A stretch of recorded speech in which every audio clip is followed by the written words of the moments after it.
Et après, là, vu que je savais que mon frère, il me regardait, là, j'ai utilisé des vis. Ça veut dire, le mec, je lui avais mis un doigt dans la bouche, tu vois. Ouais. Je lui ai arraché la lèvre et tout. Je pense que. Il est surcoté, tu crois?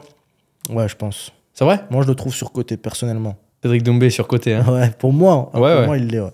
Le mec, il arrive comme ça, et il est sûr que lui, il te bat. Ouais. Moi, j'arrive, et je suis sûr que moi, je le bats. Et il y en a un des deux, il va imposer sa réalité à l'autre. Et ça, moi, je trouve ça, c'est super intéressant.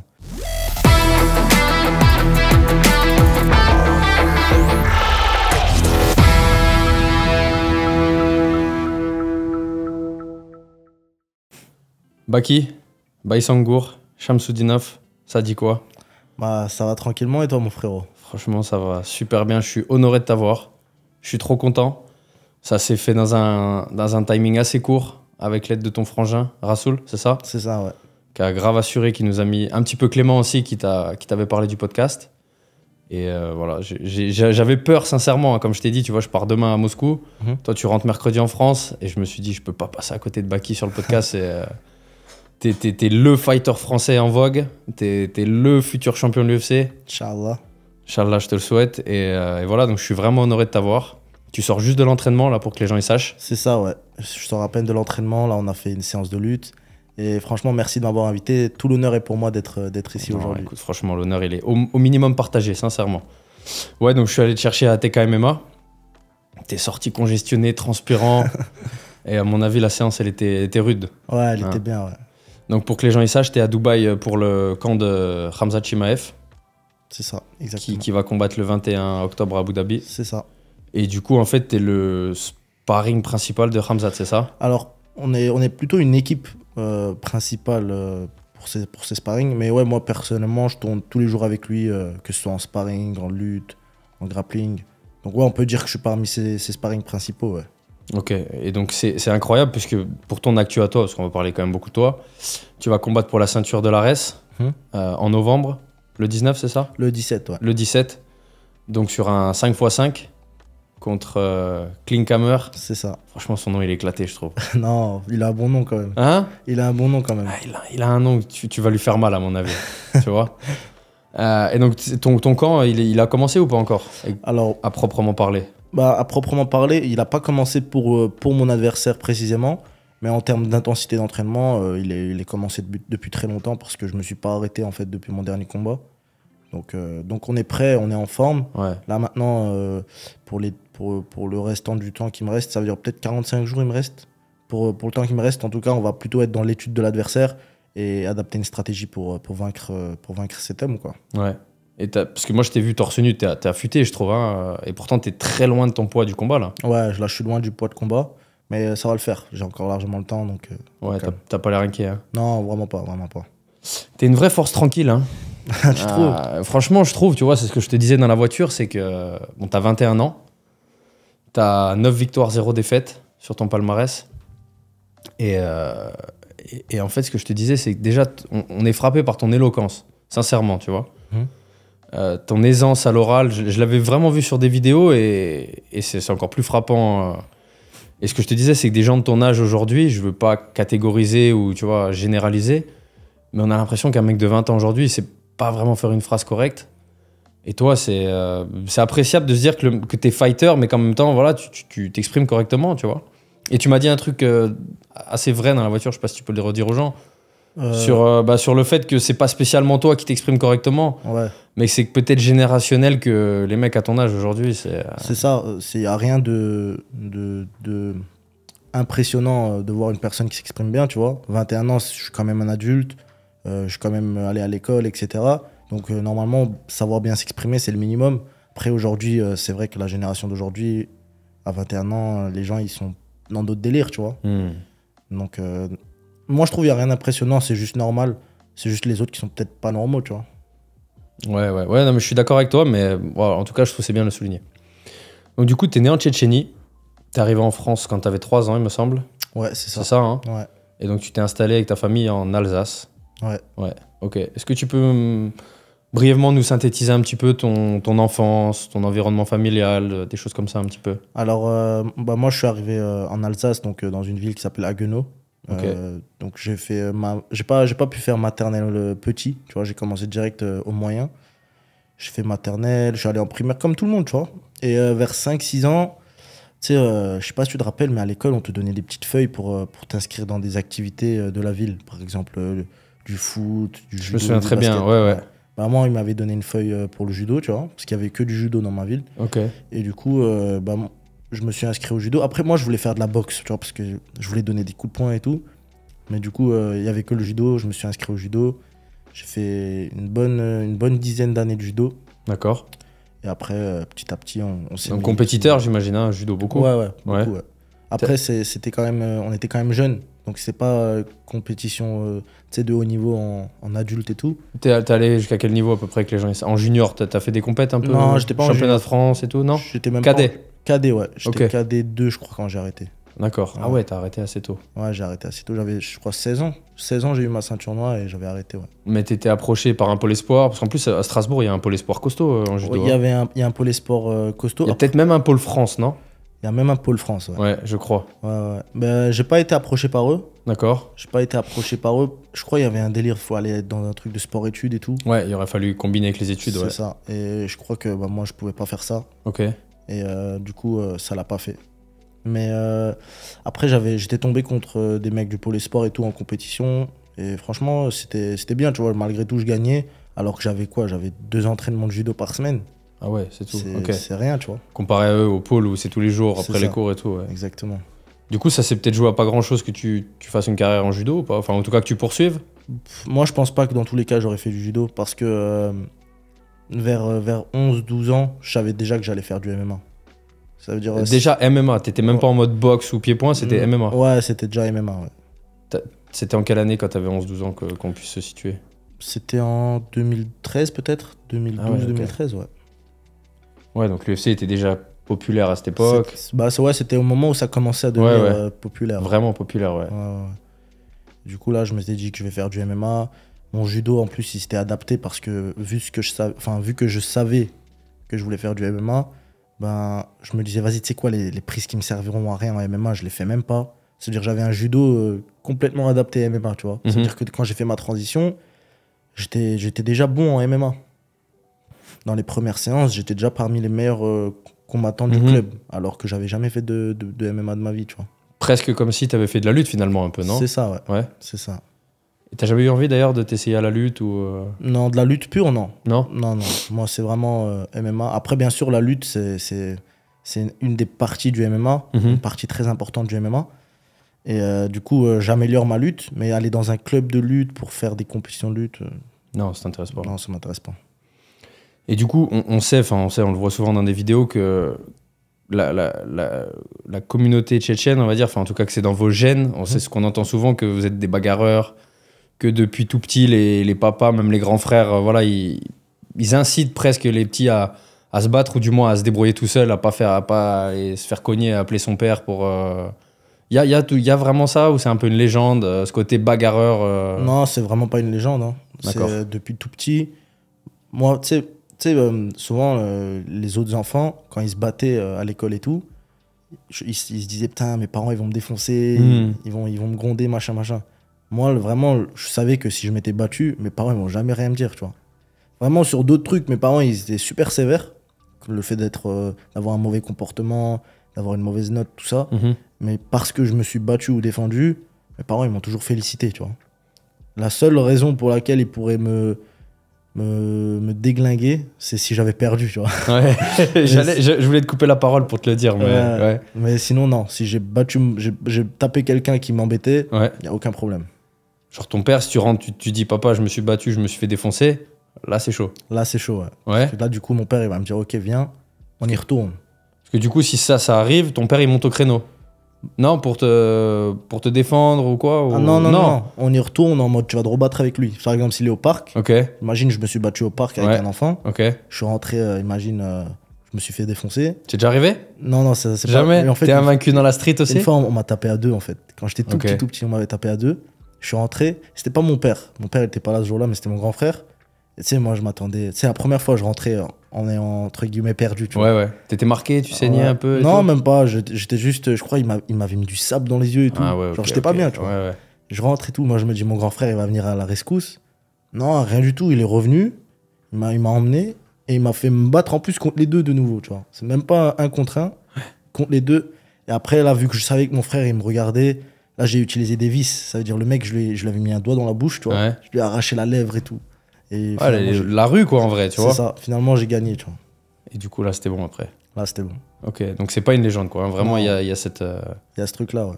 Et ton éducation, tu la décrirais comment? C'était dur? Ton papa, il est comment? Hein, Non, franchement, c'était pas dur. Mes parents, ils sont pas méchants, ils sont pas sévères, tout ça, tout ça. C'est vraiment, ils sont juste très dans l'attente. Ça veut dire, tu vois, ils espèrent. Tu vois, quand je veux faire une compétition de judo, quand j'étais petit, c'était pas en mode tu perds, félicitations, t'as participé. Fallait que je ramène la première place. Et ça, c'était vraiment un devoir que j'avais alors que j'étais encore un gosse, tu vois. C'est pas Coubertin, tu connais Coubertin, Pierre de Coubertin, le mec qui a importé le sport en France et sa principale devise, c'était l'important, c'est de participer, tu vois. Ouais. Ça existe pas. Enfin, Non, de toute façon, quand on veut être champion, ça existe pas. Hein. Ça n'existe pas. C'était vraiment compétitif. Après, moi, ça m'arrangeait que les autres, ils étaient un peu dans ce délire-là, en mode l'important, c'est de participer parce que du coup, je gagnais, tu vois. Mais non, pour moi, vraiment, c'était tu sais, le stress que tu as avant un combat, avant un examen et tout. Parce qu'en fait, tu as un devoir que tu as. Bah, je l'ai depuis tout petit, en fait, ce truc en moi. D'accord. Parce que j'avais des compétitions de judo. En fait, j'avais des devoirs à accomplir, tu vois. C'est peut-être pour ça qu'on te sent apaisé, en fait. C'est qu'on a l'impression que malgré ton âge, t'en as vu beaucoup déjà, tu vois. Ouais. T'as de l'expérience. Dans ce truc-là, j'ai de l'expérience. Ouais, dans la gestion du stress, dans... Ouais. Ok. Écoute, j'ai trouvé sympa, j'ai écouté beaucoup de tes vidéos, j'ai isolé des petites citations un peu. Et comme ça, je pense que les gens qui te connaissent pas, ça va leur permettre de cerner un peu le personnage. Donc tout ça, c'est entre guillemets, je te cite. Je n'ai pas perdu ne serait-ce qu'une seconde de combat. Ouais. Tu valides, c'est vrai? Ouais, bah c'est vrai. J'ai jamais donné même un grain de riz à un adversaire. C'est vrai aussi. C'est vrai. Donc ça, c'était lié les deux. C'était pour dire que t'as même pas perdu une seconde, quoi. Je ne veux pas affronter mes amis, mais si ça devait arriver, je le ferais et je leur souhaite la même réussite qu'à moi. Ouais, c'est ça. Alors ça, c'était dans un contexte que je l'ai dit. Ouais. En gros, c'était le fait que, par exemple, au MMA Factory, tu sais, on était plusieurs challengers pour la ceinture. Et j'avais dit qu'en gros, si je devais les affronter, je préfère les affronter au sommet du sommet, donc pour la ceinture du UFC. Et c'est pas, je les affronte en me disant, j'espère, moi je gagne et eux ils perdent. Ouais. C'est, j'espère que je gagne et j'espère qu'ils gagnent. Et après, advient ce qu'il advient, tu vois. C'est beau d'ailleurs. Ça en dit beaucoup, je trouve, sur toi, tu vois. Le sport voudra qu'il y aura un de vous deux qui va perdre, mais tu souhaites pas tu lui souhaites pas le... Je lui souhaite pas la défaite. Ouais. Je me souhaite pas la victoire. Enfin, je me souhaite la victoire, je lui souhaite la victoire. Et après. Que le meilleur gagne. Exactement. Ouais, c'est beau. Bien sûr, je vais me donner à 100% parce que c'est c'est ça le pur respect. Si je me dis, vas-y, je vais y aller mollo pour que lui gagne, ça serait ne pas le respecter. Tu te manques de respect et tu lui manques de respect. Exactement. Et tu manques de respect aux spectateurs, à tout le monde. C'est ça. Prêt à perdre dans la cage comme le guerrier prêt à mourir sur le champ de bataille. Ça, c'est vrai aussi. Il n'y a pas de honte à perdre. Moi, je fais chaque combat en me disant que peut-être je vais pas repasser. Tu sais, moi, j'aime bien. C'est les moments où je vais passer au couloir avant de combattre dans la cage. Je me dis, là, est-ce que quand je vais repasser dans ce couloir, est-ce que je serai victorieux, tu vois? Est-ce que je serai sur mes deux jambes, etc. Ce genre de truc, j'aime bien me dire, tu vois. Ça veut dire que tu envisages la blessure aussi? Quand tu fais allusion à repartir sur civière, quoi. Bah, dans la cage, il peut se passer tout, tu vois. Ouais. Donc, faut être prêt. Et plus tu es prêt à tout ça, plus tu peux le surmonter au moment venu. Parce que sinon, ça te surprend. Ça veut dire, si tu arrives et tu dis, vas-y, là, je vais combattre, je vais lui mettre un KO en 10 secondes et tout, bah, tu fais quoi au moment où il y a 11 secondes de combat qui sont passées? Dans ta tête, c'est déjà une première défaite, tu vois. Et un combat, c'est une succession de victoires ou une succession de défaites. C'est pas juste, t'arrives, t'as perdu ou t'as gagné. C'est parce que dans le combat, t'as perdu plusieurs fois qu'au final, t'as perdu le combat. Tu vois ce que je veux dire? Ouais, c'est ce que tu disais dans la vidéo avec Nicolas Haute, c'est que tu disais que tu te prends un jab au début. C'est pas, il faut commencer à analyser que tu t'es pris un... C'est ok, j'ai pris un jab parce que je lui ai peut-être donné le jab en réalité, ma position était mauvaise, mais il faut le voir d'un point de vue froid, c'est ce que tu dis, et stratégique, quoi. Bien sûr, faut rester stoïque sur ce point-là, parce qu'en fait, déjà, ce qu'il faut se dire, c'est que le combat, il vient à peine de commencer, et t'es face à quelqu'un dont t'as jamais tourné avec lui. Et combien de fois c'est arrivé à l'entraînement que je tourne en sparring avec un gars bizarre, et qu'au début, il me touche, et après, le fait que je comprenne comment il est, je finis par gagner, tu vois. Mais le jour du combat, on peut être on peut être vite pris au dépourvu mentalement parce qu'on se dit putain, il m'a mis un jab, c'est qu'il est meilleur que moi. Alors que non, pas du tout. C'est juste que c'est la même chose qui arrive en sparring, tu vois. Bien sûr. Mais si t'as ça, tu te le dis déjà avant de combattre, tu vas te prendre le jab et pour toi, ce sera normal. Ouais. Alors que si tu te disais juste, vas-y, ça va commencer, je vais esquiver tous les coups, je vais pas tomber une fois, je vais lui mettre un KO. Ça, c'est la PlayStation, ça. Bien sûr. Ouais. Au moment où tu vas prendre le jab, c'est comme si tu te réveillais d'un rêve. Ouais. Un cauchemar, quoi. Exactement. D'ailleurs, quand on pense au combat, ça me fait penser à Leon Edwards contre Ousmane. Il s'est fait dominer pendant 3-4 rounds. Et puis au final, il lui sort un... Il a continué de croire en lui, c'est ça que je veux dire, tu vois. Ouais. Parce que tout le monde donnait Ousmane gagnant, tout le monde était choqué quand il a perdu, tu vois. Ouais, bien sûr. Mais juste, il lui a sorti un high kick de nulle part, il a vu l'ouverture. Bien sûr. Peut-être qu'il a passé 4 rounds à subir et à analyser qu'il y avait l'ouverture. Au moment M, il lui a mis le high kick et ça y est, tu vois, il est champion. Ouais, c'est ça. Il a fallu d'une seconde. Ouais. C'est ça bascule. Hein. Je fais du MMA car j'aime me battre, j'aime le combat, le sport, je m'en fous, je veux devenir le plus fort. C'est ça. Moi, je me considère pas du tout comme un sportif. C'est vraiment parce que j'aime le combat que je fais du MMA. Ça, c'est bien vrai, ça. Donc t'aimes la bagarre, quoi. C'est ça. C'est vraiment ce truc-là que j'aime. Ok. C'est quoi que tu kiffes dans la bagarre? C'est de toi te mettre en danger ou c'est de cogner des mecs et... Non, je suis pas un méchant gars où je prends du plaisir à faire mal et tout. En fait, moi, ce que j'aime... Parce que t'as pas l'air d'un voyou, tu vois ce que je veux dire? Non. En fait, moi, tu vois, je vais te dire ce que j'aime bien. C'est vraiment le moment où le mec, il arrive comme ça et il est sûr que lui, il te bat. Ouais. Moi, j'arrive et je suis sûr que moi, je le bats. Et il y en a un des deux, il va imposer sa réalité à l'autre. Et ça, moi, je trouve ça, c'est super intéressant. C'est-à-dire de voir à quel point les deux sont sûrs et pourtant, il y en a un des deux, c'est un menteur, tu vois. C'est un menteur. Bah, il dit qu'il va gagner. Ça veut dire, même si lui, il le sait pas, Ouais. il est en train de mentir aux gens parce que peut-être il va pas gagner, tu vois. Ouais, je vois. Après, je sais pas si toi tu le conçois comme ça, mais quand on regarde un combat, on se dit que peut-être s'il y a 10 fois le même combat, il y a peut-être pas 10 fois le même résultat. Sauf si c'est une masterclass ou si tu prends un mec, je sais pas, t'es à 9-0, tu prends un mec à 1-0, on peut se dire à chaque fois tu vas le monter en l'air.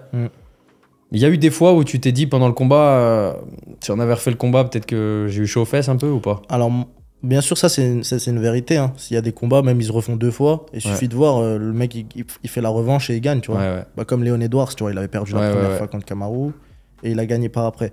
Mais pour l'instant, moi, dans ma carrière, j'ai jamais eu un adversaire.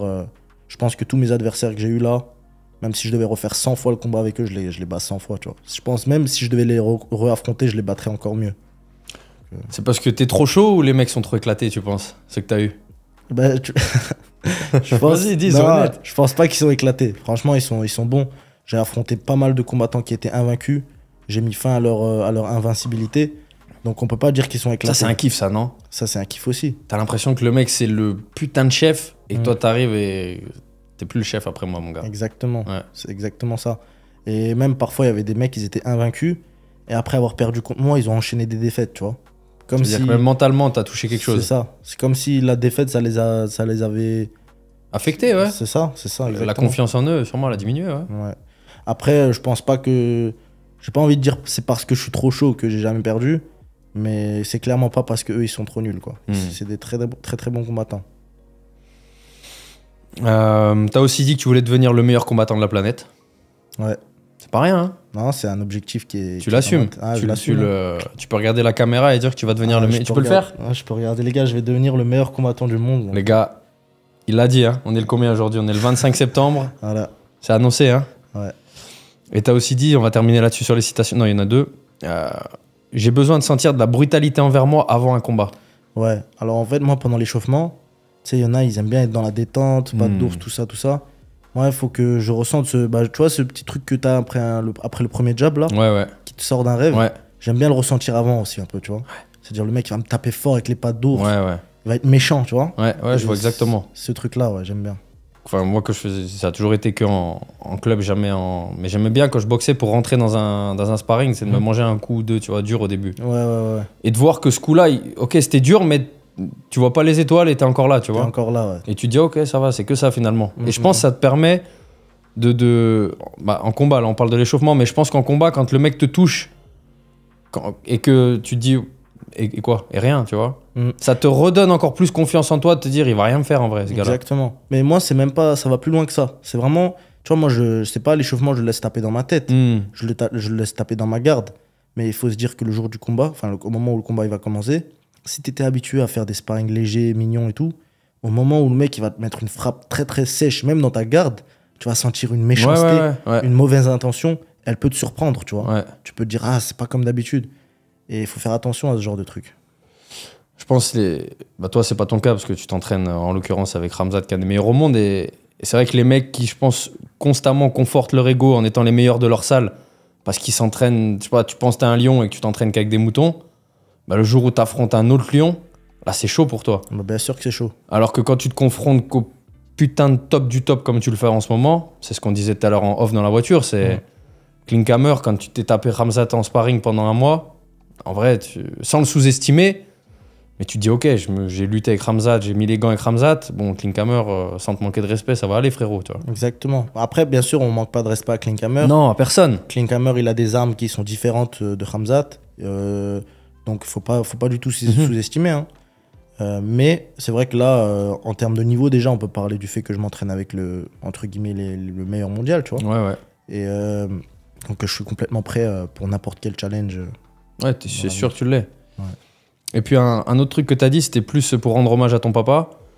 Tu as dit en fait qu'il t'avait toujours encouragé et qu'il était dans une optique où, voilà, de regarder son fils et d'analyser l'intérêt qu'il peut avoir pour quelque chose qui pourrait ne pas être que le sport, par exemple, et de l'encourager à fond, en fait. Tu disais que ça peut être aussi la science ou... Exactement. Et qui vous avait toujours encouragé à masteriser quelque chose, en fait. C'est ça. C'est ça. C'est ça. En fait, après ça, c'est pas juste mon père, c'est souvent tous les pères qui sont Oui, comme oui. ça. Enfin, moi, je suis papa. Mon fils, il a 2 ans et c'est clairement l'optique dans laquelle je suis, tu vois. Clairement. C'est à partir du moment où ton fils, il est impliqué dans quelque chose, c'est ton devoir, tu vois, en tant que père, de le soutenir à fond. Et je trouve même que ça doit être beau de voir son fils qui est impliqué vraiment dans quelque chose. C'est incroyable. Bien sûr. Après, tu dis c'est pas que ton père, mais je pense qu'il a aussi sa part il a sa part du gâteau dans ta réussite, j'imagine. Ouais, clairement. Parce qu'il t'a toujours encouragé et que... Bien sûr. Moi, mon père, je pense que c'est lui qui m'a le plus apporté dans ma carrière, clairement. Plus que n'importe quel coach, n'importe quel sparring partner, peu importe qui.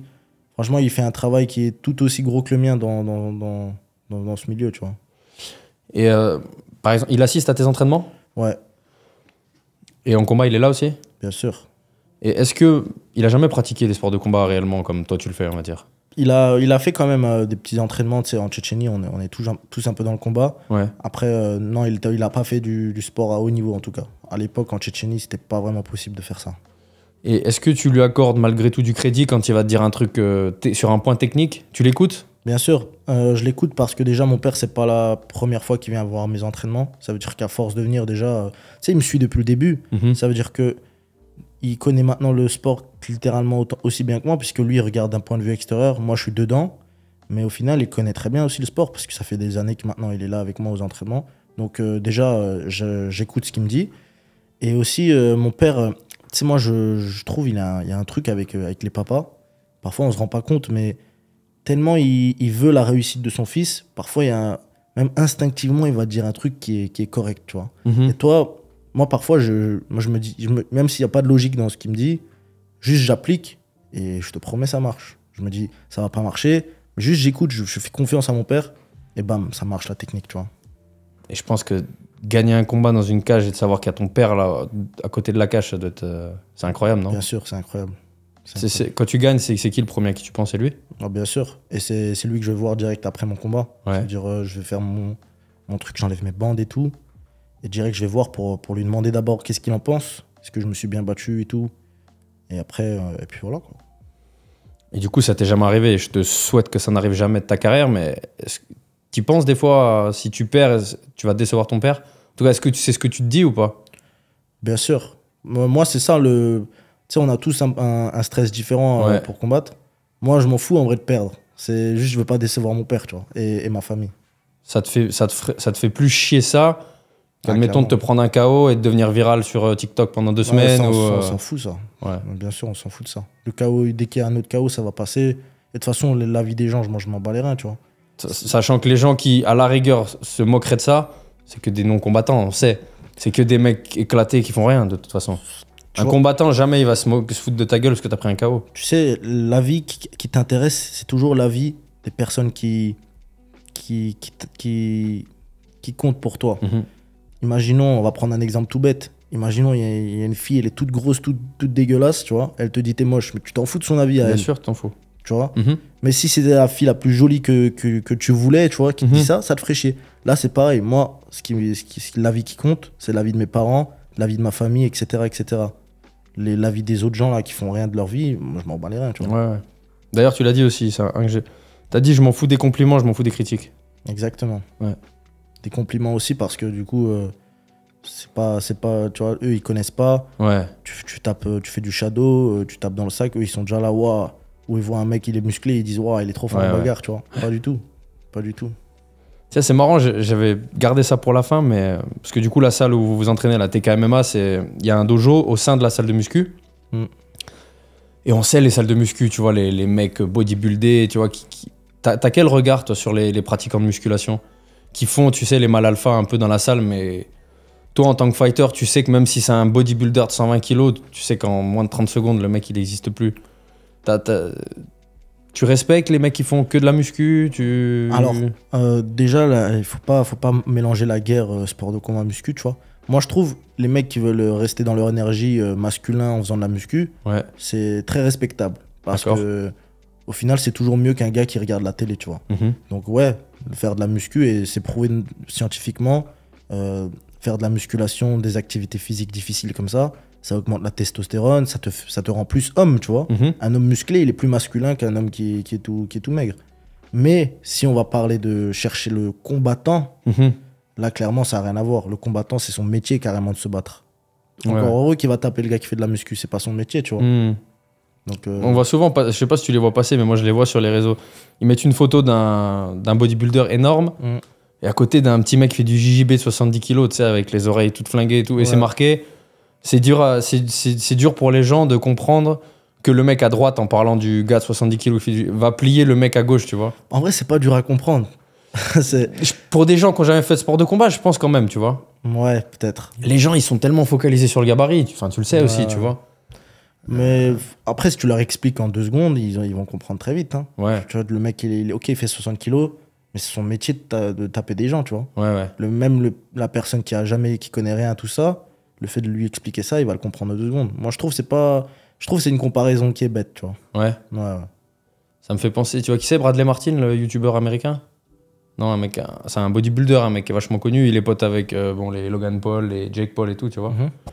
Et je crois qu'il a dit il y a 2 semaines que sur un ring, il perdait contre Logan Paul, mais qu'en street fight, il se voyait le monter en l'air. T'en penses quoi de ça? Après, tu vois pas de qui on parle, mais on parle d'un gars d'1m90, 120 kilos, mais qui a jamais fait de combat, tu vois. Et en fait, c'est parti parce que il a une salle de muscu qui marche grave bien à Los Angeles.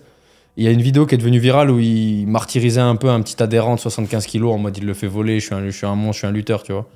Et il y a plein de fighters, mais des mecs connus de l'UFC qui sont montés au créneau en disant faut qu'il se détende ce gars-là, il fait trop le show, tu vois.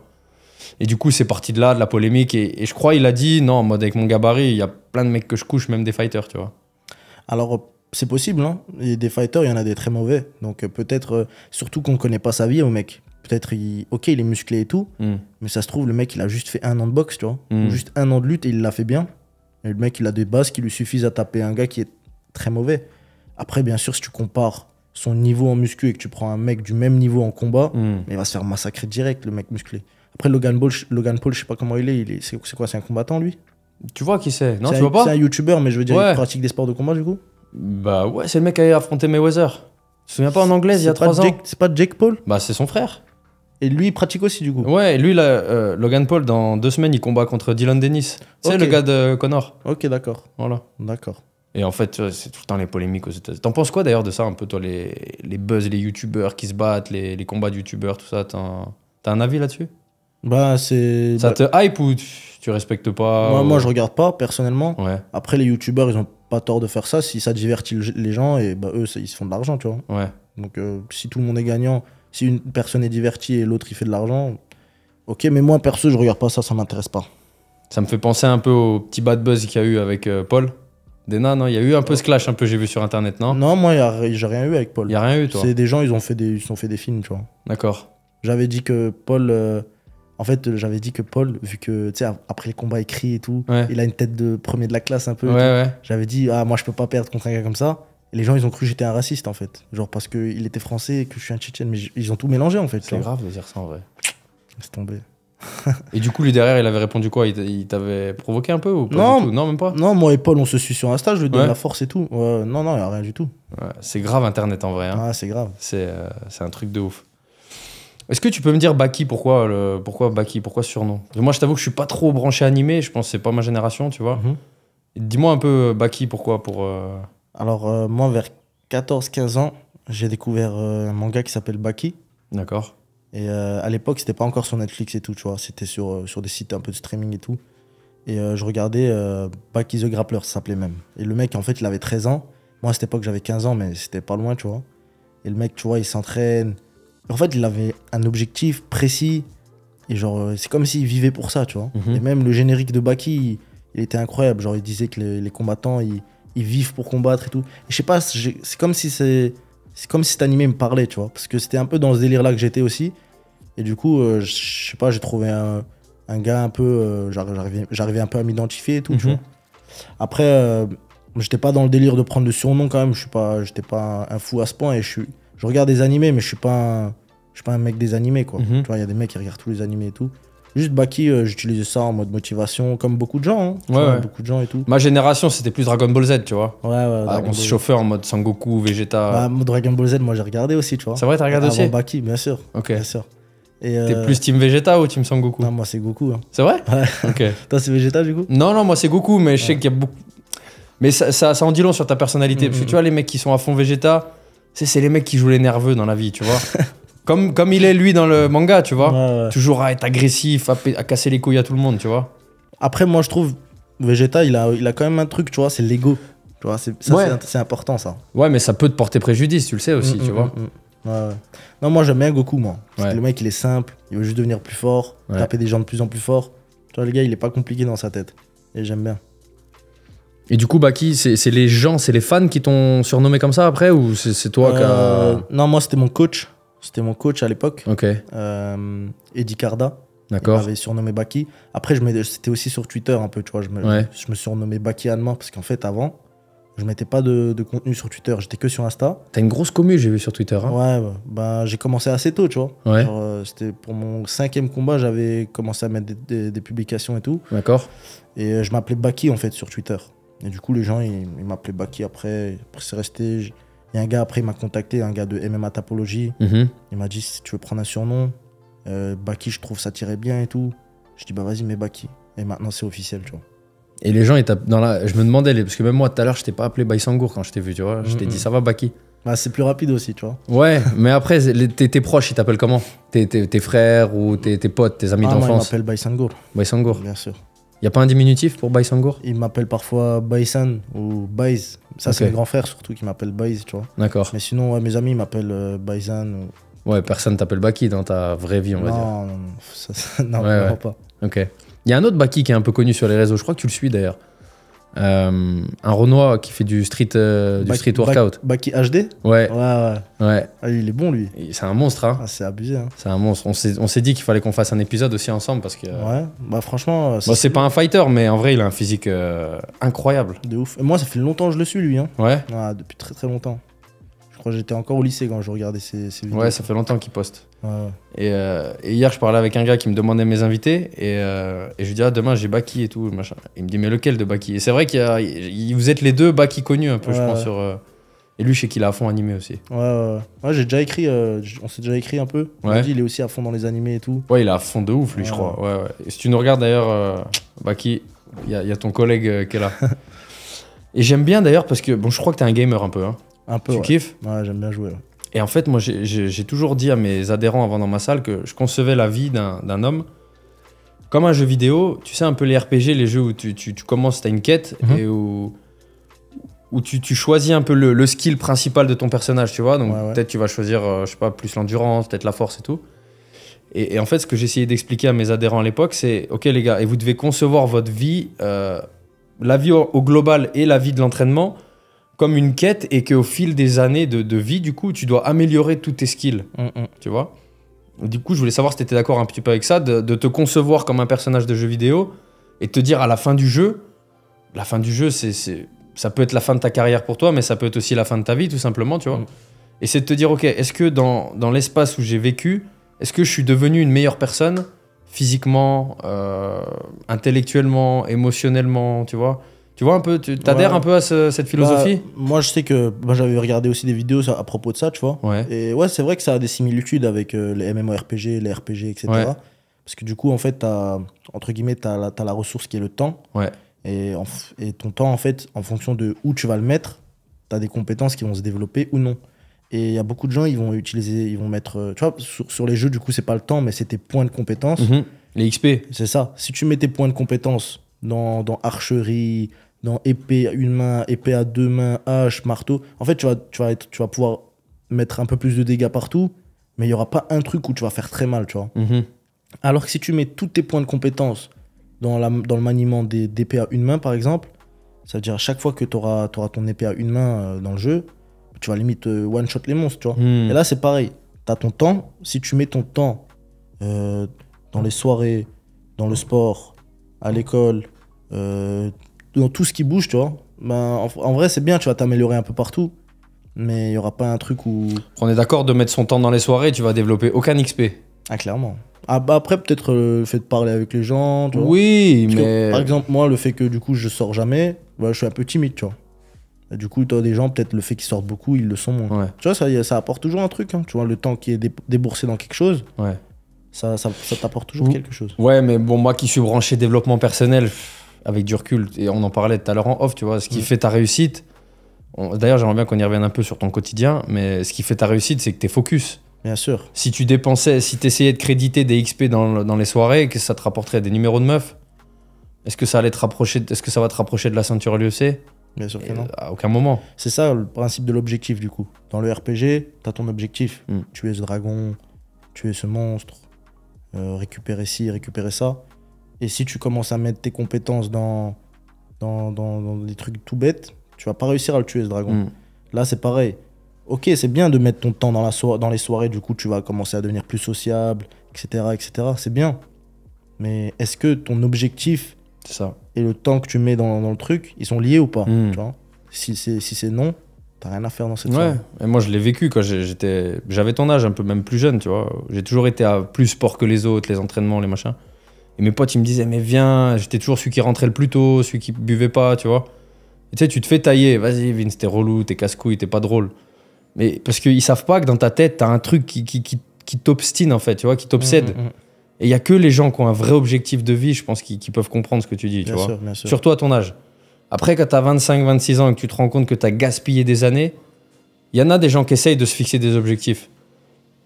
Mais quand tu commences à 30 ans à te fixer un gros objectif, tu sais que tu n'y arriveras jamais. Enfin, le train, il est passé, je pense. Bien sûr. Surtout si c'est un objectif qui concerne tes aptitudes physiques. Ouais. À 30 ans, ça va être chaud, tu vois. Ouais, c'est chaud. Tu peux développer un business à 30 ans. Bien sûr, à 40 même. Ton cerveau, il est encore présent, tu vois. Bien sûr. Mais devenir champion de l'UFC en commençant à 30 ans, compliqué. Ça va être chaud. Tu vois. Ou même footballeur. Exactement. Ton petit frère, il est footballeur, c'est ça? C'est ça, mon petit frère, il est footballeur. Ouais. Il a quel âge? Il a 2 ans de moins que moi. Donc là, actuellement, il a 20 ans. Et il est pro ou pas encore? Tu sais, moi, je connais pas trop le foot. Donc je sais pas s'il est pro. Il en vit ou pas Ouais, il en vit, ouais. Il vit du foot et il travaille à côté aussi en même temps. D'accord. Mais il est dans un très bon club. Je vois souvent, il joue? Je sais pas le nom du club. Ah, tu sais même pas le nom du club de ton frère? Le pauvre. C'est un club en Suisse. Ok. Je connais pas. Ok. mais ouais, il joue super bien au foot. Mon petit frère, en fait, c'est un talentueux, tu vois. C'est un talentueux. Et c'est pas un bosseur comme toi? Si, c'est aussi un bosseur. Il bosse beaucoup aussi. Mais jusqu'à là, il était un peu dispersé. Comme je te dis, tu sais, il était pas dans de mauvais trucs. Ouais. Études, travail, sport. Mais le truc, c'est que même si c'est des bons trucs, tu t'es pas focus dans un, tu vois. Pour devenir Mbappé, tu peux pas aller à l'école toute la journée. Exactement. Enfin, c'est compliqué. Exactement. Quoi. Même si c'est une bonne chose, tu vois. Bien sûr, non, mais l'éducation, ça reste un pilier fondamental. C'est ça. Mais mon petit frère, vu le talent qu'il a, ouais. Il va rattraper le truc en quelques années. Il a plus de talent que moi, tu vois. Moi, je suis quelqu'un qui est plus bosseur. Ouais. Mon petit frère, c'est plus un talentueux. Du coup, bah, ça tombe bien, ça fait le parallèle. Est-ce que tu peux un petit peu dire aux gens une journée normale de Baki ou même une semaine normale, combien d'entraînements, à quelle heure tu te lèves, rapport muscu, sport de combat, etc. un petit peu, tu vois. Alors, déjà, ça va dépendre de la période. Là, je vais te dire ce que je fais actuellement, mais ça peut être complètement différent dans un mois ou deux, tu vois. Mais ouais, souvent, moi, une semaine type, c'est je me lève donc le matin, je vais avoir un entraînement. Souvent, c'est le plus gros entraînement de la journée. Tu te lèves à quelle heure le matin? Là, actuellement, je me lève à 8h40. Ça va. Ça va. Ça va. Ça passe. Ouais. On peut quand même bien dormir. Donc, je me lève à 8h40 pour avoir le premier entraînement à 10h. Ok. Nous, ici, on fait les entraînements. Le matin, c'est l'entraînement le plus dur de la journée. C'est-à-dire que le soir, ça va être free training, tu vois. On va s'entraîner comme on veut. Tu vas faire de la patte d'ours, tu vas faire des prépas physiques. Pas de sparring. Pas de sparring. C'est toujours le matin, le sparring. Et du coup, le matin, je finis ma séance. Après, je rentre chez moi, je vais manger, je vais me relaxer, je vais me reposer. Et je me prépare pour l'entraînement le soir.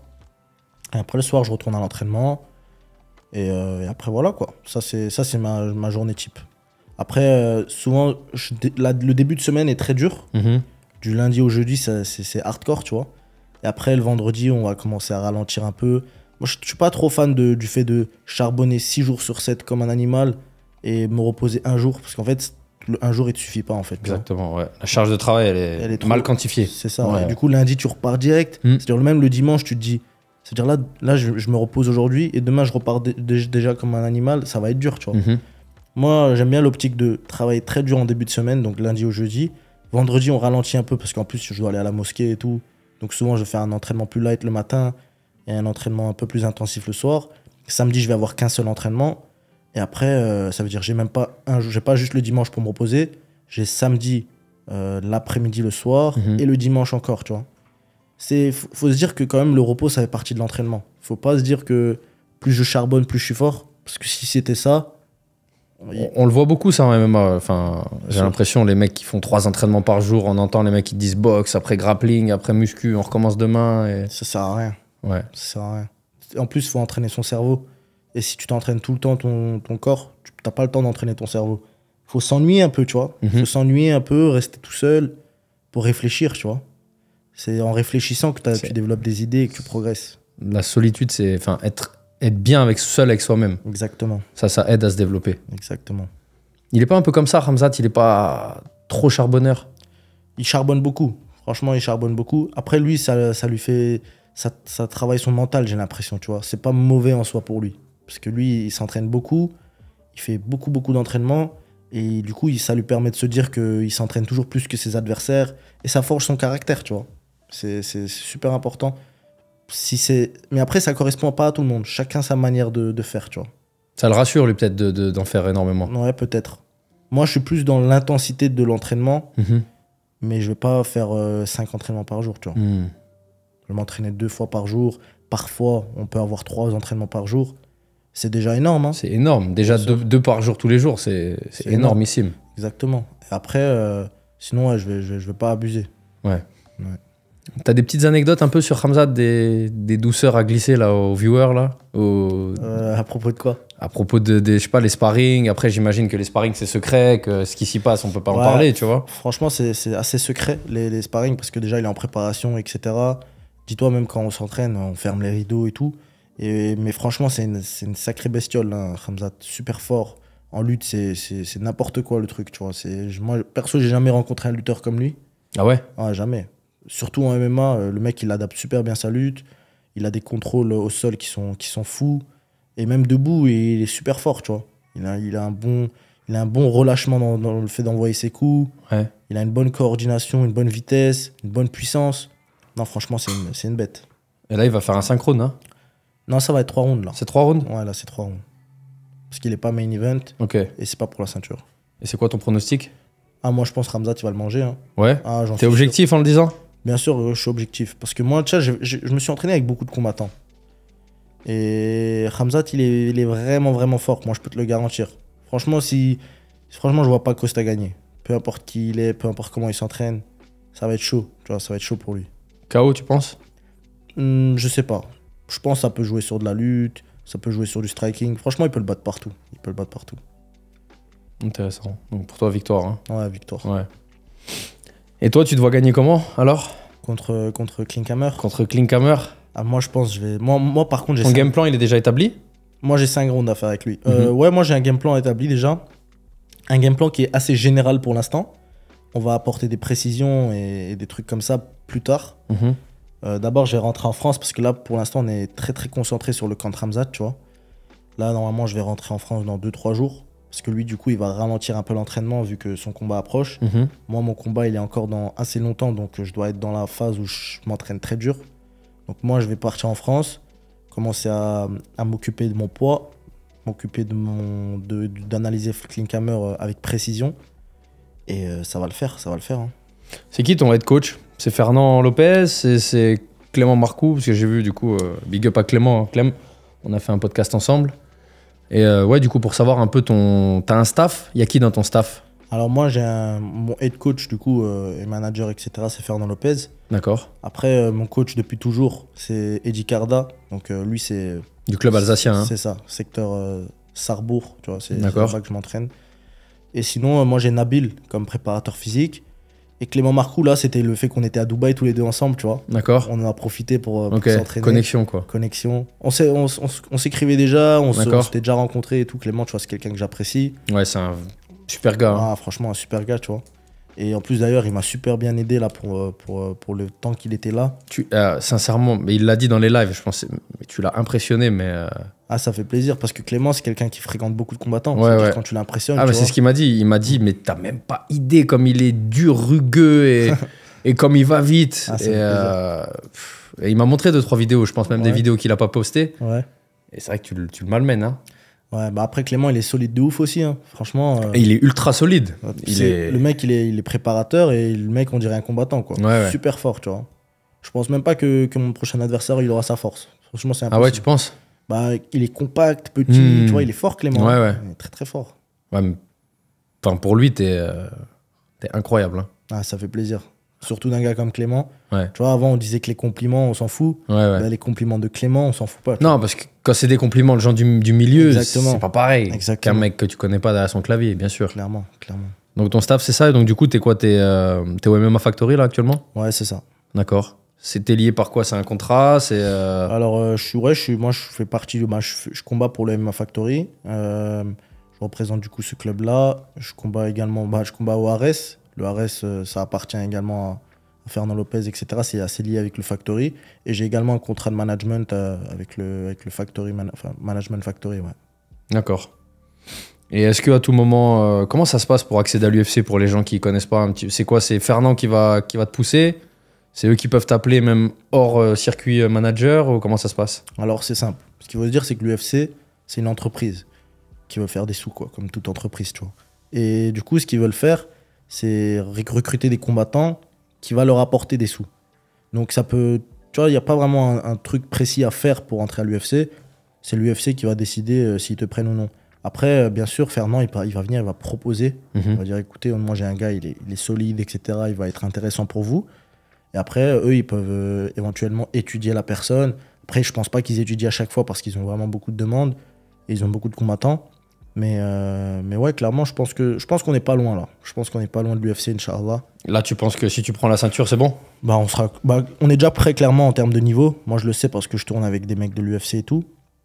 En termes de niveau, on est clairement prêt. Là, on attend juste du coup le feu vert pour y aller. Et je pense que prendre la ceinture, ça va être une bonne marche supplémentaire pour accéder à l'UFC. Disons que si après ton combat que tu vas gagner, on part du principe que tu vas le gagner, si tu signes pas, t'es déçu. Je suis pas déçu, mais je m'attends à signer, on va dire. Moi, je suis pas du genre à me dire que je suis pas prêt à affronter une nouvelle épreuve. Ouais. Si vraiment il y a un truc qui... Tu vois, faut être prêt à toute éventualité. Peut-être je vais pas signer. Donc, je vais me préparer à défendre ma ceinture, etc. Tu vois, comme il faut, quoi. Ouais, ouais. Et il y a une éventualité que l'UFC, là, à Abu Dhabi, le 21, ils t'appellent avant et qu'ils te disent, en short notice, comme on dit, s'il y a une blessure, par exemple, sur la carte principale, tu peux y aller ou pas?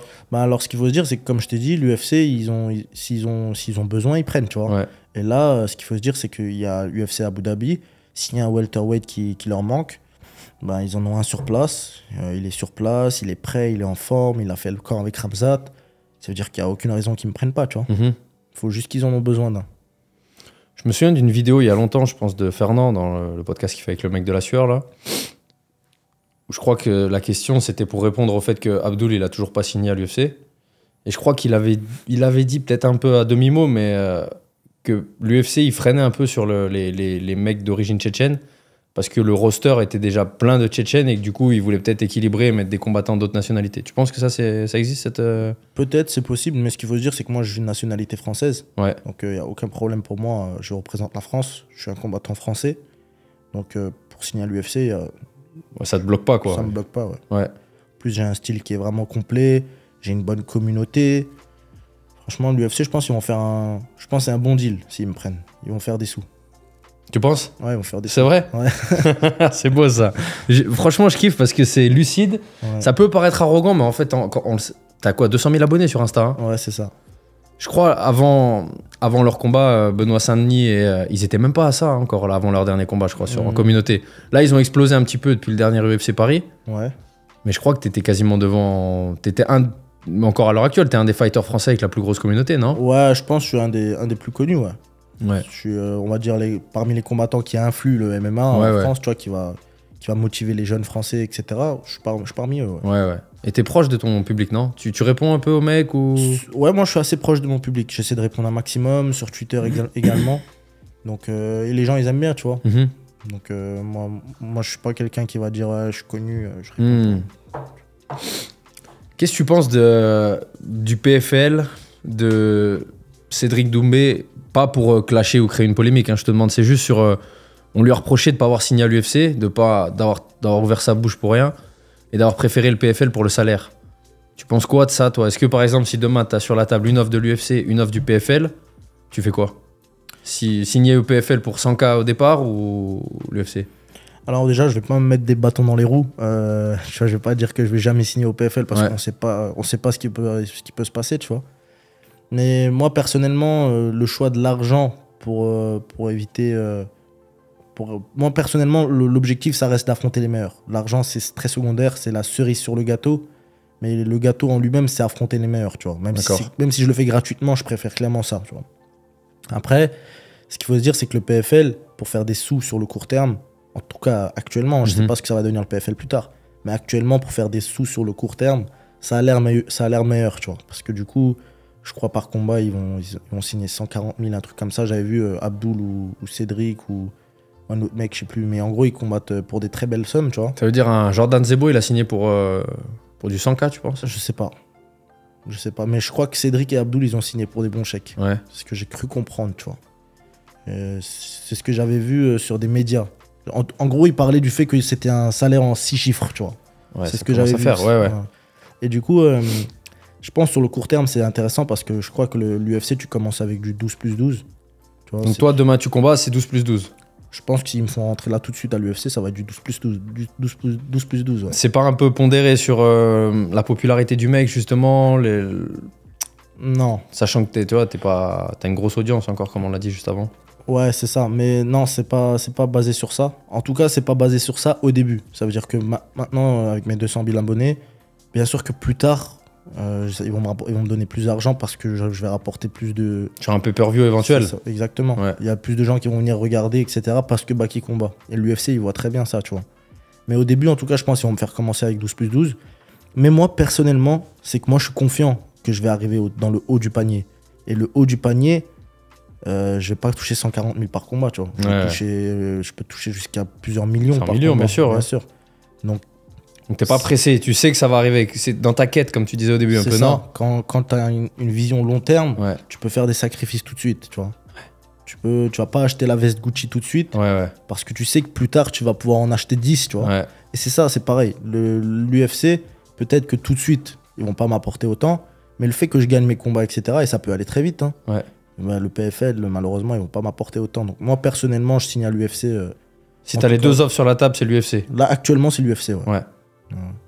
Après, s'il y a que le PFL, bon... Ah non, moi, le PFL, pour l'instant, je le refuse. Moi, je parle dans l'éventualité. Ils t'ont proposé, ils t'ont approché déjà? Non, mais je pense que ça doit pas être difficile, hein. Je pense que je peux signer éventuellement au PFL. Ouais. Et Bellator? Je pense aussi, parce que Bellator, je connais des gens, ils ont signé assez facilement là-bas. C'est pas des organisations très difficiles à signer. Ouais. C'est vraiment l'UFC qui est plus complexe parce qu'ils ont du monde.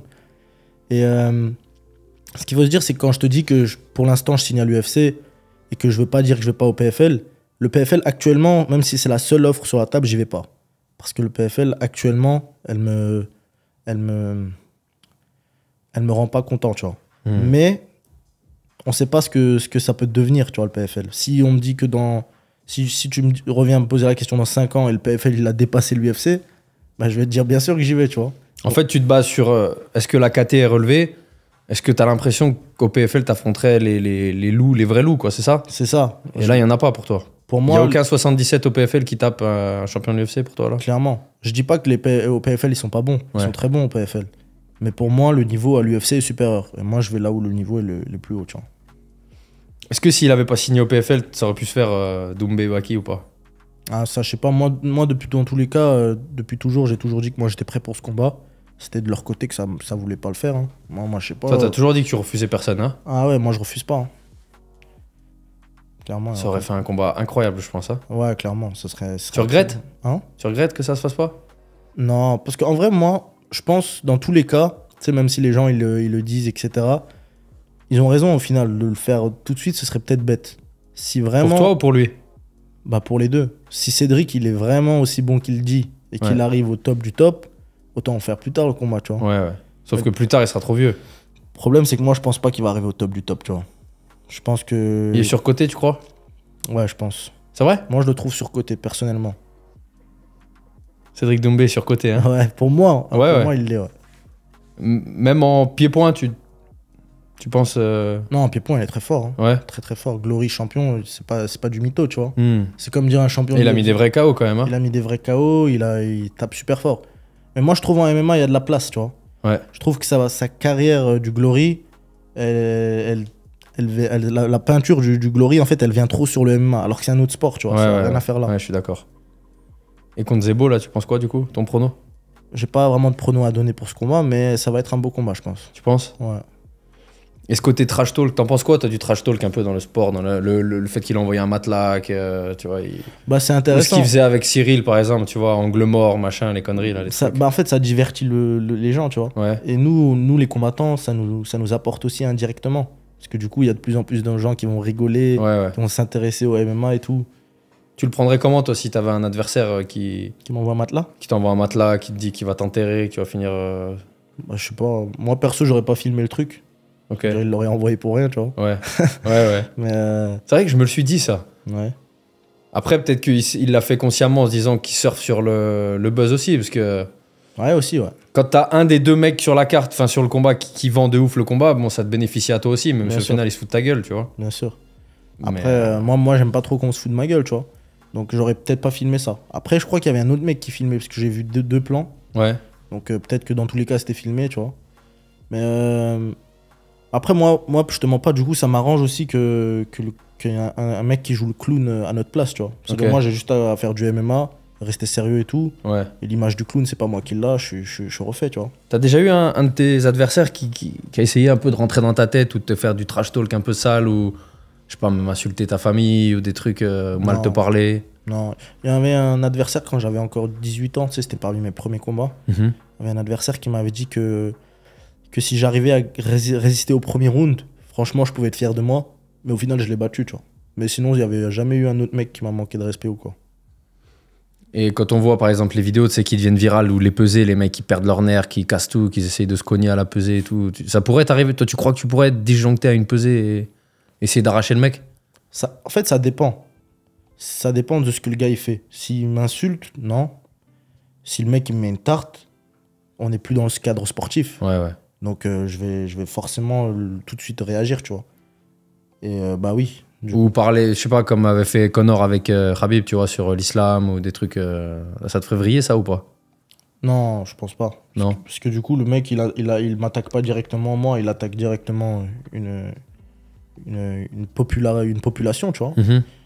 Et du coup, là, il est en train de se mettre des... Il est en train d'attaquer tellement de gens. C'est pas... Moi, mon rôle, c'est de le taper dans la cage. C'est-à-dire, là, il est en train de discuter avec le monde. Il est pas en train de discuter avec moi. Mhm. Il va régler ses problèmes lui-même, tu vois. Ouais, tu te considères pas comme un porte-parole de l'islam au point de Non, défendre, quoi. non. Bien sûr, je représente... Enfin, je veux pas dire je représente l'islam, mais je suis musulman. Mhm. Ça veut dire mon comportement, je dois quand même représenter. Tu vois, je Mhm. dois pas dire je suis musulman et être un mec qui est vraiment mauvais, tu vois. Ouais, te filmer en soirée avec des bouteilles ou des Exactement. trucs. Je suis musulman, je dois quand même montrer comment se comporte un musulman. Après, s'il attaque l'islam, bien sûr, moi, le lendemain, je vais le déglinguer dans la cage, mais je vais pas venir tout de suite, là, venir lui mettre des coups dans la tête, tu vois. Tu parles à tes adversaires dans la cage? Tu chambres un peu, tu leur dis des trucs, genre en Grand Pound, tu taquines un peu ou pas? Ou il n'y a pas ça? Non, mais une fois, il y avait un mec, il était coincé, genre. Ouais. C'était, je crois, mon premier combat au Ares.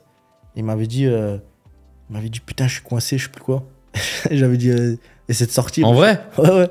Il était coincé, il m'a dit, putain, je suis coincé. Et je lui ai dit, essaie de sortir. Et je le frappais, tu vois. Ah, frère, t'es coincé, tu te démerdes, c'est un combat. C'est mais incroyable. Il me l'a dit parce qu'en fait, il avait réussi à se décoincer Ouais. durement. Et au moment où il s'est décoincé, je l'ai recoincé. Et en fait, c'était amusant. Ouais, mais voilà, ouais. Mais c'était drôle, tu vois, c'était amusant. C'est chelou en vrai. Et juste pour terminer sur ta foi, elle t'aide un peu, ça te donne la force, une force supplémentaire? En fait, ça me donne une force sur le fait de croire au destin. Parce que du coup, il y a beaucoup de trucs, tu peux te l'enlever, en fait, tu vois. Tu sais que c'est déjà écrit. Ah, tu veux dire que ça t'enlève un poids? Ouais, c'est ça t'enlève un poids. Ça veut dire, moi, je me dis, de toute façon, c'est déjà écrit. Moi, j'ai fait les causes, donc l'entraînement, le fait de me donner à fond dans la cage, etc., etc. Le reste, c'est pas entre mes mains. Et ça, c'est bien, tu vois, ça t'enlève un poids. D'accord, ok. T'as envie du MMA là d'ailleurs ou pas là? Tu gagnes confortablement ta vie? Ouais, là, je gagne vraiment bien, ouais. Ouais. J'ai vu que t'avais un sponsor, Pride or Die. Tu connais Alban Lenoir, le comédien? Non, tu connais pas les films Balles perdues sur Netflix, t'as jamais vu? Parce que ça a été un des premiers mecs connus à être sponsorisé par cette marque. Et en fait, parce que moi à l'époque, il me sponsorisait aussi Pride or Die. Il m'envoyait de la dot à ma salle. Je t'ai dit que j'avais une salle à Dijon. Ouais. Et en fait, vu qu'Alban, c'est un de mes meilleurs amis et qu'ils étaient tout le temps en train de lui envoyer. Ils avaient même fait une collab pour le film qui est sorti il y a 2 ans. Il lui avait fait un t-shirt. Tu regarderas, je te montrerai après en off. Et c'est vrai qu'il me mettait bien aussi. Franchement, bon là, c'est plus le cas, voilà, mais je les remercie parce que je recevais grave de la sape, tu vois. Non, moi, Pride or Die, je les kiffe parce que du coup, ils sont là depuis le début, tu vois. Et ils ont un peu, je trouve, leur design, ça colle un peu à ta mentalité animée, samouraï et tout, je trouve un peu, franchement, ils font des trucs, font des trucs stylés. En plus, ils font certains designs pour moi, en fait. Baki, machin. Ah ouais? Je pense que t'as dû voir, t-shirt Team Baki. Ah mais si, ouais, j'ai vu, ouais. Il est en vente d'ailleurs? Ouais, ils en vendent là, ouais. Ok. Je crois que c'est déjà en rupture de stock, là. Ils en ont sorti, je crois, il y a 2-3 jours, c'est déjà en rupture de stock. Ça part très vite. Mais franchement, Pride or Die, ils font un super travail. En plus, c'est qualitatif. Ouais. Tu vois, c'est des trucs qui tiennent longtemps. J'avoue que c'est chouette, ouais. Ouais, les cotons, c'est pas des cotons éclatés. Hein. Ouais, clairement. Du coup, t'as combien de sponsors là à l'heure actuelle? Je sais pas, je peux pas te les dénombrer là tout de suite.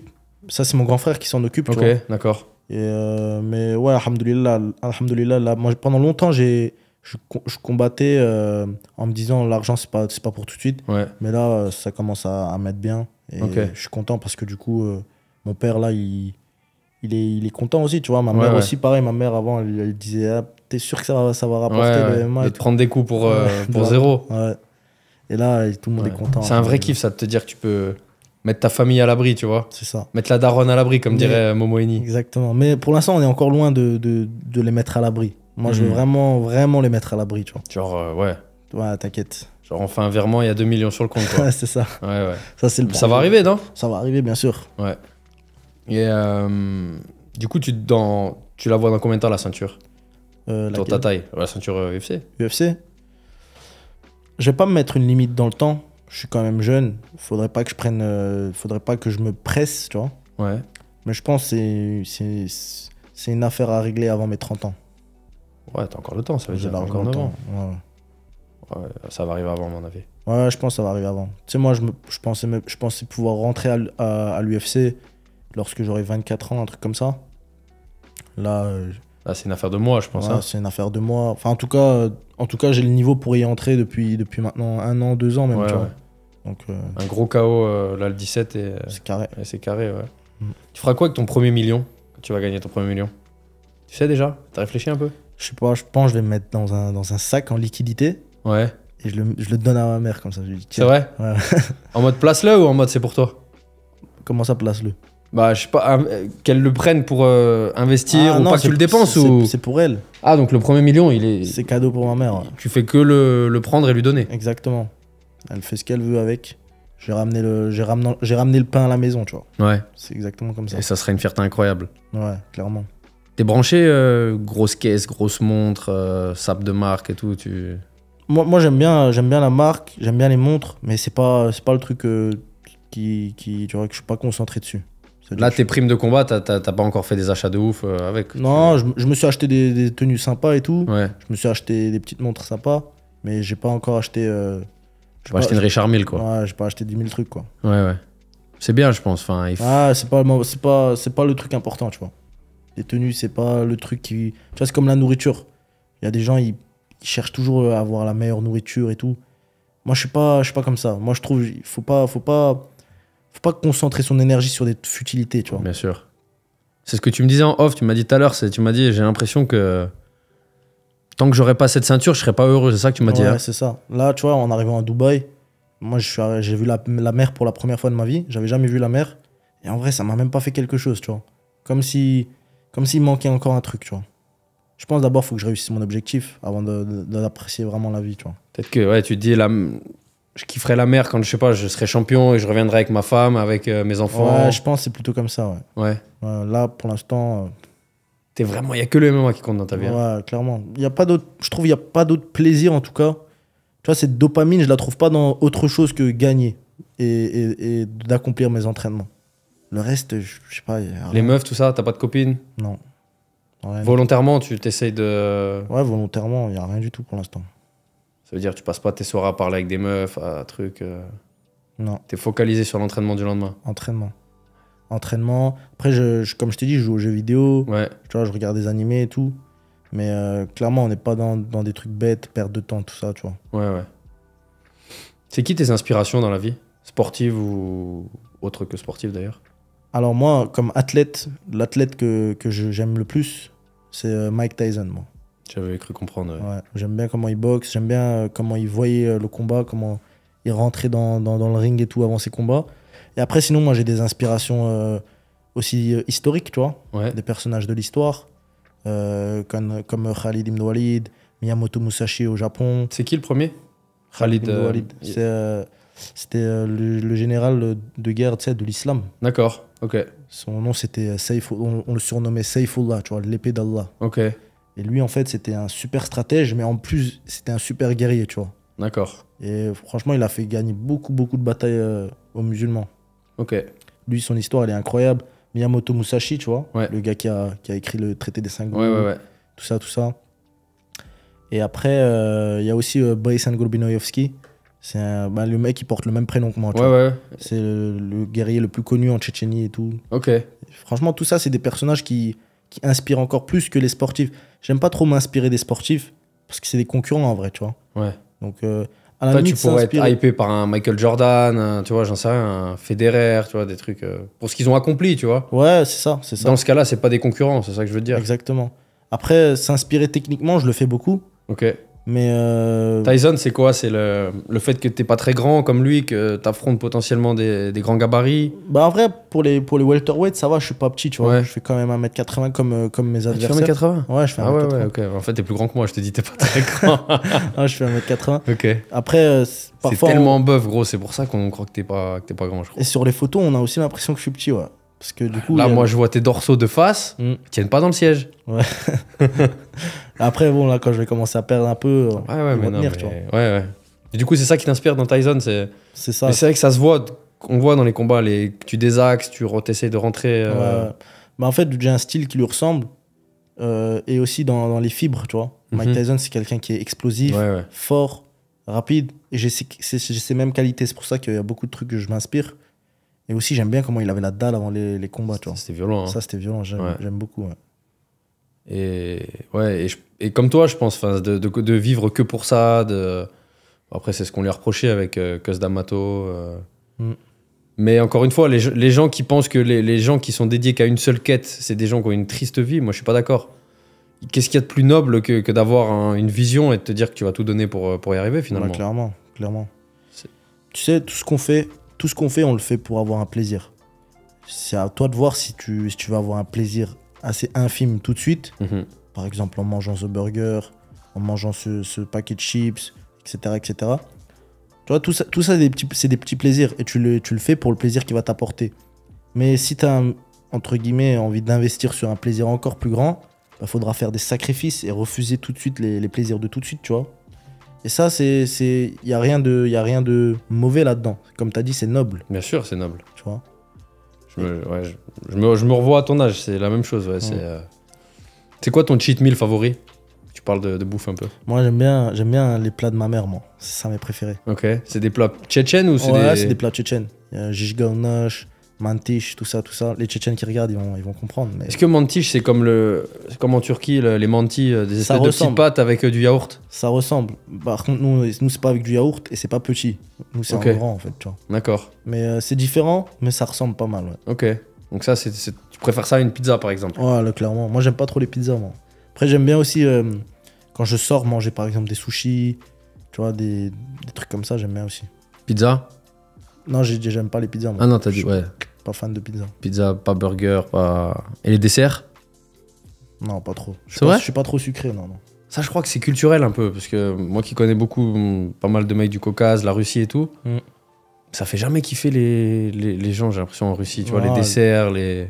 Franchement, c'est pas notre kiff. Ah Après, ouais. ils aiment bien boire du thé. Ouais, Moi, j'aime pas trop non plus le thé. Mais ouais, eux, leur kiff, c'est plus le thé, ouais. ouais, Ah. c'est vrai. Donc là, ce soir, entraînement encore. Ouais, ce soir, entraînement. Ouais. Ce soir, entraînement, et demain encore, et après, mercredi, tu repars en France. C'est ça, ouais. Je pense, avant de partir, je vais quand même m'entraîner encore une fois. Ok. Mercredi, ouais. Et après, je vais partir. Ok. Écoute, qu'est-ce qu'on peut te souhaiter pour le 17? Je pense la victoire. Inch'Allah, une belle victoire. On va également souhaiter la victoire à Hamzat. Parce Ouais. qu'on a fait un travail pour son camp d'entraînement. Donc, qu'il remporte la victoire, ça sera également une victoire pour moi. Tu te sentiras un peu impliqué dans sa victoire? Enfin, Non, c'est lui qui gagne. Hein. C'est lui qui gagne et tout le mérite lui revient. d'accord. Mais personnellement, je vais prendre ça comme une victoire pour moi. Ouais. Parce que du coup, je pourrais dire que bah, j'ai pas fait de la merde, quoi. Tu vois ce que je veux dire? Après le combat, tu pourras nous dire si t'as mis un petit KO à l'entraînement ou si tu l'en as mis un, ou ça reste secret même Non, après le ça combat? reste- ça reste secret. Après, on n'est pas allé jusqu'à mettre des KO, je te Ouais. rassure. Un petit KO au foie ou tu vois, un petit Non, truc. il n'y a pas eu de trucs comme non ça. Non. Mais ça cogne dur quand même. Ça quand même dur quand même. Ok. Je pense qu'on va approcher de la fin de l'entretien. C'est un vrai plaisir, sincèrement. C'est la première fois qu'on se rencontre. Et je suis fasciné sincèrement, je te le dis, par ta maturité, par ton calme. Voilà, pour les gens qui suivent Baki, sachez l'image qu'il donne sur les réseaux, c'est la même en 4 fois mieux. Sincèrement, Ça fait plaisir. t'es un mec en or. Et ta simplicité, tu vois, tu m'as répondu tout de suite. Et franchement, j'ai eu l'impression, de mon côté en tout cas, hein, qu'on se connaissait d'avant, tu vois. Quand on s'est parlé, c'était simple, tu vois. Ouais. Les vocaux, c'était limpide. Voilà, c'est appréciable. Il y a zéro grosse tête. Encore une fois, ton frère, super gars aussi, tu vois, qui a vraiment fait qu'on puisse établir la connexion. Et voilà, donc ça se voit que t'es vraiment quelqu'un de bien. Et que tu mérites ton audience, tu mérites ton succès. Bon, c'est que mon avis, hein, je suis personne, mais bon, voilà, vu que c'est mon podcast et que je t'ai rencontré, je suis... Et tu vois, ça fait plaisir de soutenir des gens quand en plus tu te rends compte que c'est des gens bien, tu vois. Et tu peux kiffer des athlètes et Ouais. tu vois, kiffer sur ses performances, kiffer sur son attitude et tout. Mais des fois, tu te rends compte que le mec, en fait, c'est un connard ou que tu vois, que c'est une merde. Ouais. Et quand tu te rends compte que le mec, il est encore mieux que tu pensais, c'est un kiff en vrai, tu vois. Bah, ça fait plaisir en tout Donc, cas. Je te remercie. Je te remercie et c'est complètement réciproque. T'es un gars en or et ça se Franchement, ressent directement. Merci beaucoup, Baki. Merci. Je fais juste signer à la caméra parce qu'ils sont en train de me dire qu'il faut changer les batteries.